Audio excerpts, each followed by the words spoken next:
Bonjour à tous et bienvenue dans le Défaussé, votre émission hebdomadaire sur le jeu de société. Moi c'est Alex et je suis accompagnée comme d'habitude de Zef. Hello Zef. Salut, salut. Ou Zéphie, comme l'appelle, Comme tu veux. comme l'appelle le Tout me va. commis des commis.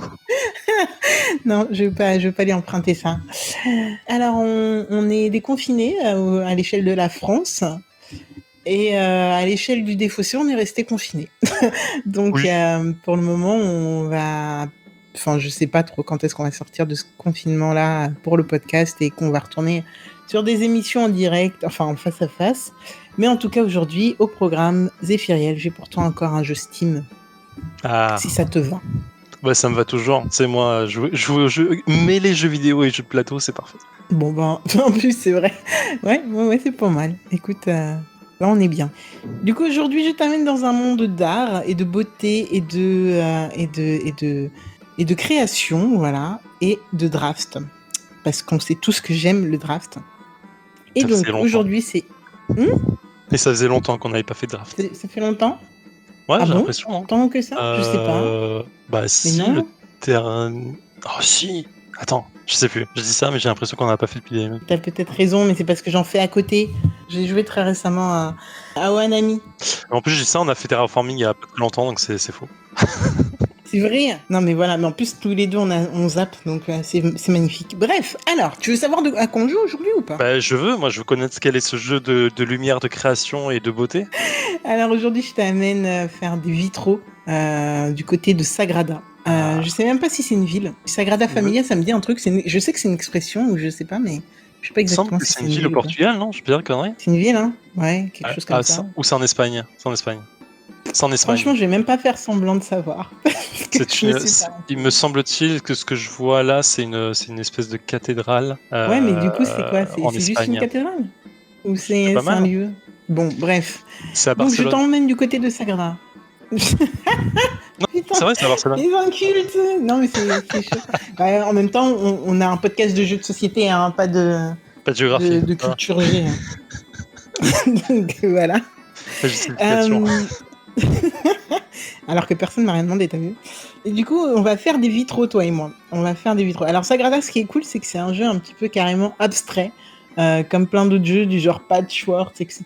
Ce qui veut dire que si les auditeurs comprennent pas totalement que je leur explique, bah c'est un petit peu normal, mais on va essayer d'être le plus clair possible, rien que pour eux, parce que ça nous fait plaisir. Donc, qu'est-ce que Sagrada? Sagrada, en plus, alors, avant ça, comment on connaît le jeu? Je connais le jeu Sagrada, bah, je l'ai découvert avec toi, et on l'a déjà un petit peu expliqué dans l'émission de Terraforming, et c'est la même histoire, en fait, tout simplement. Avant de commencer le podcast, on voulait, bah, je sais pas pourquoi, mais on s'est mis en tête de jouer un petit peu ensemble, alors qu'en fait, le but du podcast, c'est de découvrir des jeux, de faire découvrir des jeux à l'autre, mais peut-être qu'on n'avait pas encore complètement le concept, je Non, sais plus, enfin bref. on avait l'idée de faire un truc, mais on savait pas exactement dans quel sens on voulait le tourner. Ah, c'est peut-être ça. Du coup, voilà, on s'est mis en tête de jouer ensemble, hors émission, hors micro, et ça a donné du coup cette super soirée où on a découvert Sagrada et Terraforming Mars chez des potes de Zéphiriel. Très très bonne découverte, mais du coup qu'on n'a pas pu incorporer par la suite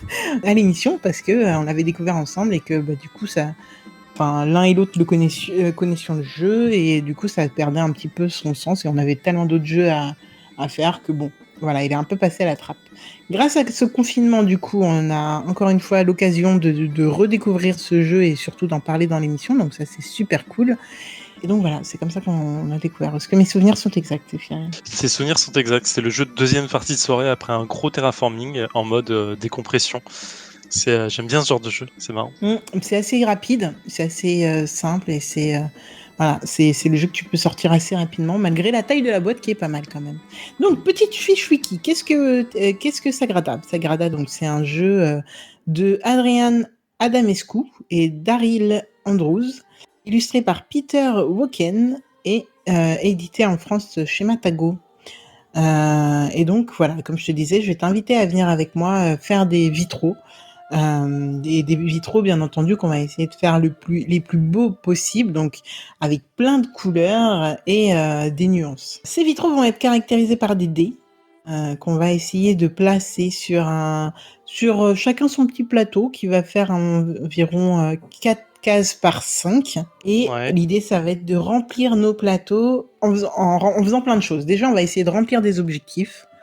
On va essayer de respecter des positionnements déjà établis, c'est-à-dire que sur nos petits plateaux, des fois, on va avoir des couleurs déjà sur place, et des fois, on va avoir aussi des nuances. Donc, les nuances, c'est les phases des dés déjà en place, et donc on va devoir absolument respecter ces placements-là. Comment ça va se passer? Chaque manche, chaque joueur va pouvoir poser 2 dés parmi un pool de dés qui sera disponible pour tous les joueurs. Donc chacun à notre tour, on va prendre des dés et on va pouvoir les placer sur notre plateau.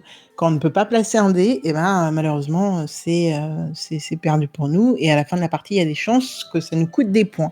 Donc du coup, le côté, enfin le draft, c'est le dé finalement. Le draft, c'est complètement les dés. En physique, ça va se caractériser par on a un gros sac et je crois que chaque joueur en début, enfin ça va tourner. Un joueur en début de partie va devoir ressortir au hasard des dés et ils seront à disposition de tout le monde et chacun de notre tour on va pouvoir les prendre.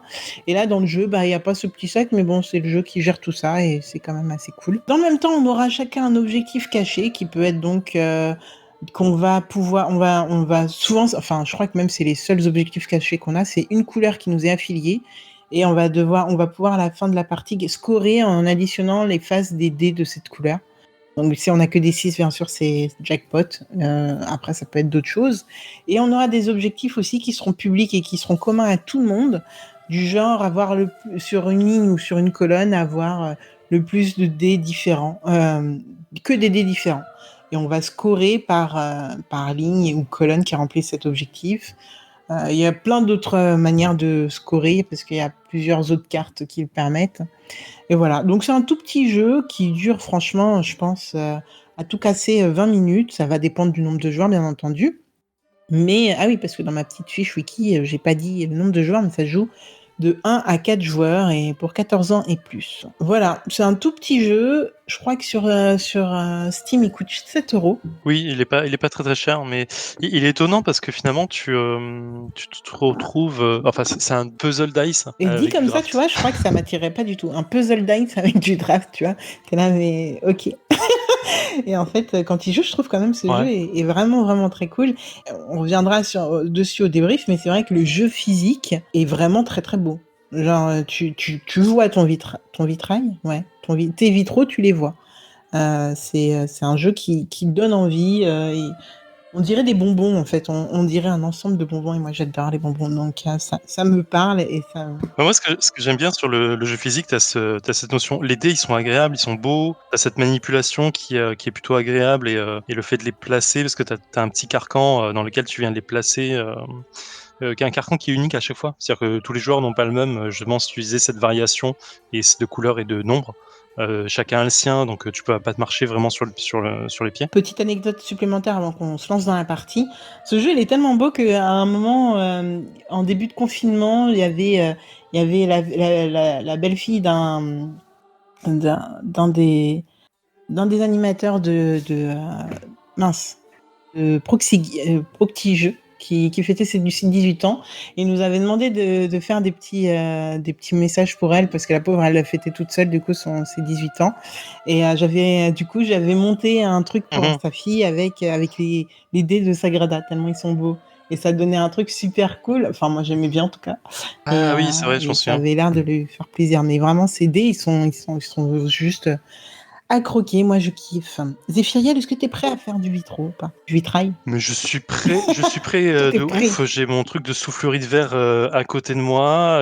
J'ai mes trucs de peinture. J'ai tout ce En qu'il faut. Je vrai? ne sais Tu veux même dire? pas comment on fait un vitrail. Alors, en fait, j'avais écouté une émission de podcast, un podcast sur le Moyen Âge qui est fait par Fanny. Oui. Ah, tu peux donner le nom du podcast quand même.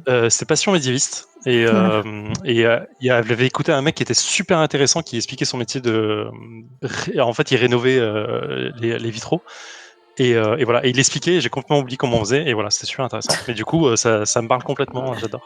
Je Bah, suis fan. dans le même genre, moi, j'avais regardé une émission sur Disney, tu vois. et où c'est l'un des seuls endroits au monde où il y a vraiment encore besoin au quotidien de ce genre de métier. Et du coup, ils ont Génial. des gens qui font ça. Mais j'avoue que je me rappelle pas non plus comment on fait exactement. Enfin bref.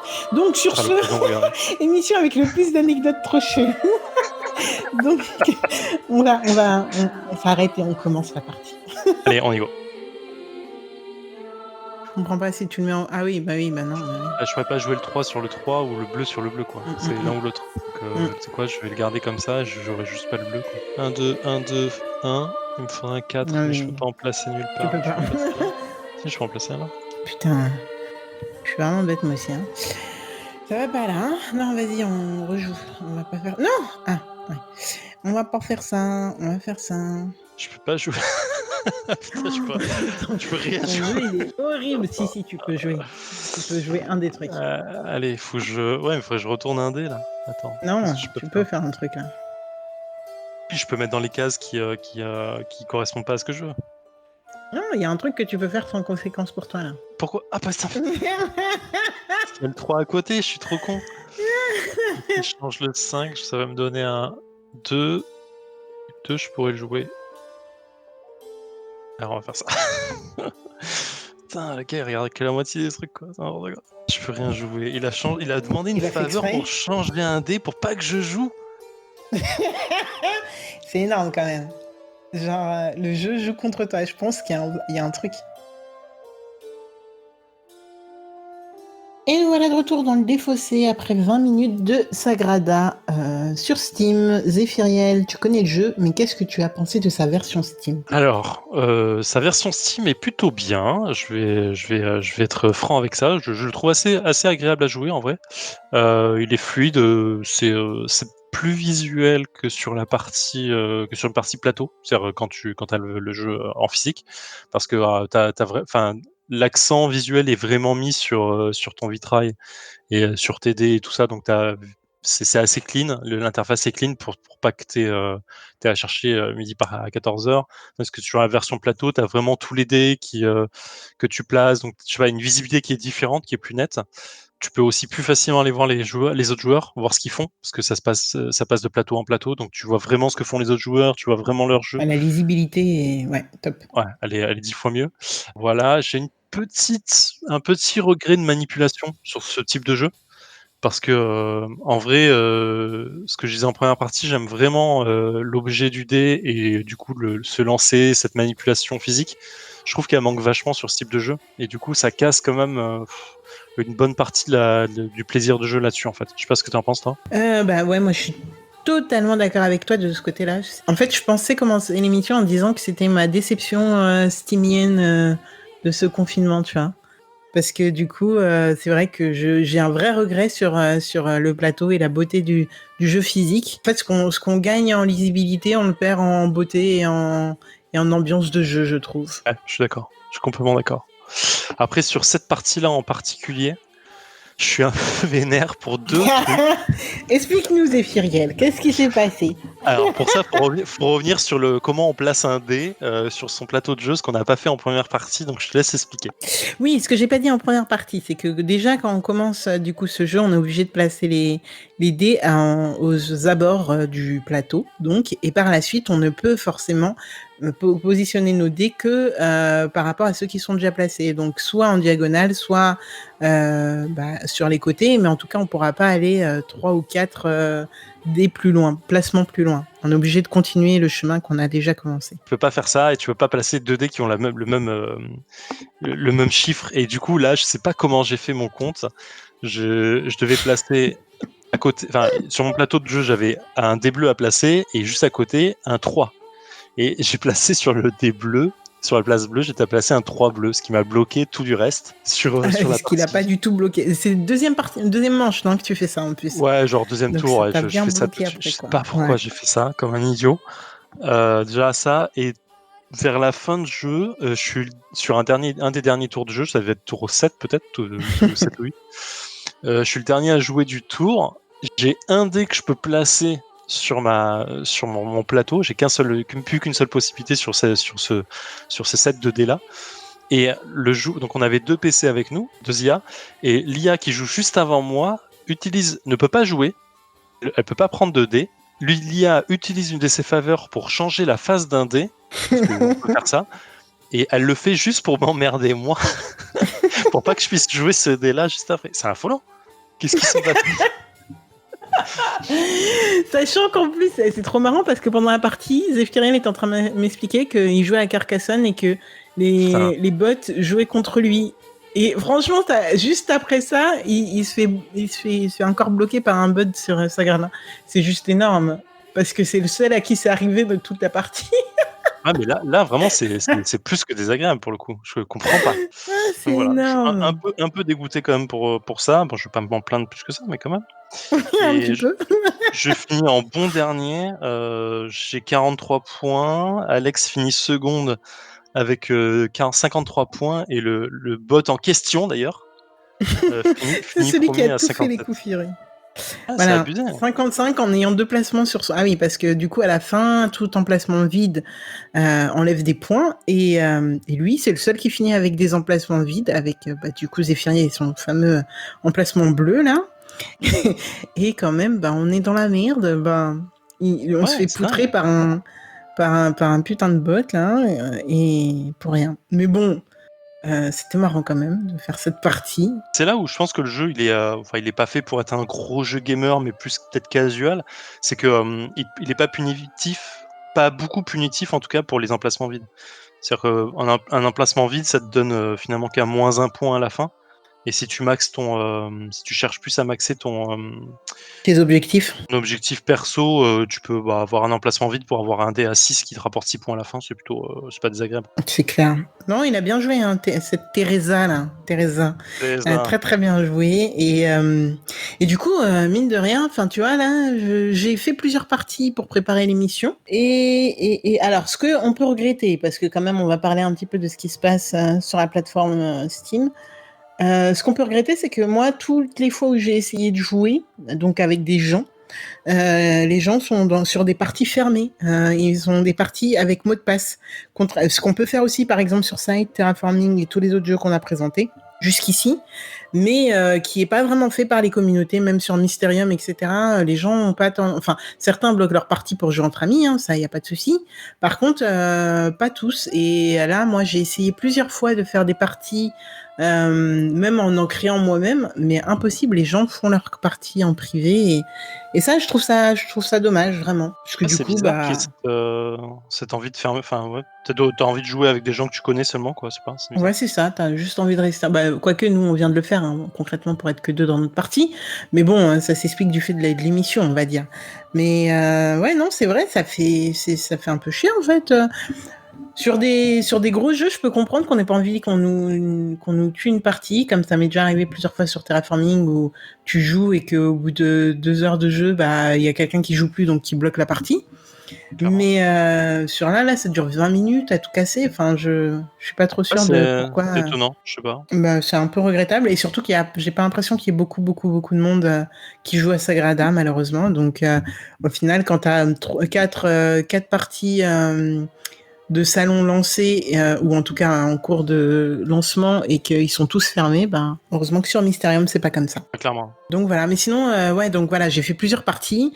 Je pensais venir conclure cette émission en disant que je suis pas du tout fan. Et au final en fait si quand même je trouve que c'est assez dynamique, ça se joue rapidement. Je pense que je le préférerais sur mobile, je sais même pas s'il existe sur mobile ou pas. Mais voilà, entre 2 bus, voilà, une petite partie de Sagrada, ça pourrait être cool. Je te rejoins sur le côté mobile. Je pense que c'est un bon jeu mobile. Ouais, ça pourrait bien se caler, je pense. C'est marrant. Ouais, je pense aussi. Voilà, pour à transporter. Moins, enfin clairement là, je pense pas à le relancer tous les jours en jeu sur mon PC, mais bon, ça reste un très bon jeu à avoir dans sa ludothèque, je pense. Assez rapide et ça détend l'atmosphère. Donc en première partie de soirée, en deuxième partie de soirée, en dernière, enfin je veux dire après un gros jeu, ça marche aussi très bien. Et on le répétera jamais assez, il est très beau, ce qui explique sans doute aussi son prix, parce que le matos, enfin il y a un petit peu de matos avec les dés, etc. Donc voilà, ça c'était mon avis et celui de Zephyriel sur Sagrada. Très bon jeu, quand même. Pas déconner. Non, ouais, très bon jeu. c'est clair. Je crois qu'il y a un 2, non? Il y a un deuxième. C'est une excellente question. Il me Je ne sais semble. pas. Je sais pas. En fait, j'ai tendance à confondre ce jeu et un autre jeu que Et j'ai encore Azul, oublié. Azul, merci. Je savais que tu savais mmh. de quoi je parlais. Et c'est Donc, marrant, ouais. ouais, il y a eu un grand moment de confusion, je veux dire, parce que bah, ça reste un peu le même thème, mais C'est ça. Donc en fait, au point qu'on était, j'étais persuadée de l'avoir présenté en fait dans l'émission. En fait, on a présenté Azul, les vitraux de, je sais plus quoi. je sais plus non plus. Bon, les vitraux de quelque chose. Bon, bah en tout cas, Zéphirienne, merci. Bah, merci à toi, merci de cette présentation, merci de ton analyse et de ta disponibilité et de ta présence et tout ça. J'en fais trop. Allez, on est en week-end, on est en confinement plus ou moins voulu. Ça va aller, on est disponible et toujours pour le podcast. N'hésitez pas, du coup, on a quand même toujours. Ah oui, alors ça, je voulais en parler un petit peu. On a des auditeurs qui nous demandent des conseils sur les jeux, qui nous conseillent des promos, qui veulent jouer avec nous. Bah, n'hésitez pas. Enfin, jouer avec nous, je sais pas, ça dépendra vraiment des emplois du temps de tout un chacun. Hein. Mais ça fait super plaisir en tout cas d'avoir de vos nouvelles, de savoir que ces jeux-là aussi vous plaisent, mine de rien, parce que c'était pas forcé. Et bah écoutez, si on peut se faire des petits jeux, n'hésitez pas. On a le Discord de Vaisseau Hypersensas qui est à disposition avec un petit, avec une zone défaussée.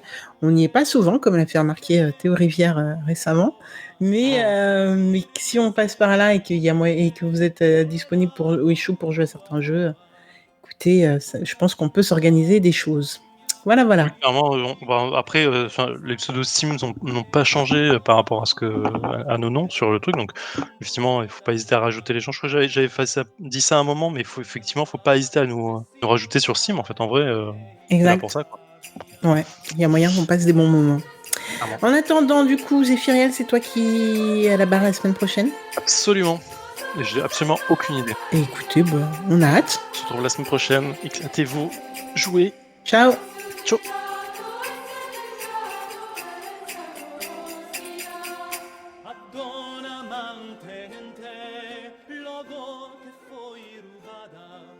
Foi sende con sa gente, muy triste, muy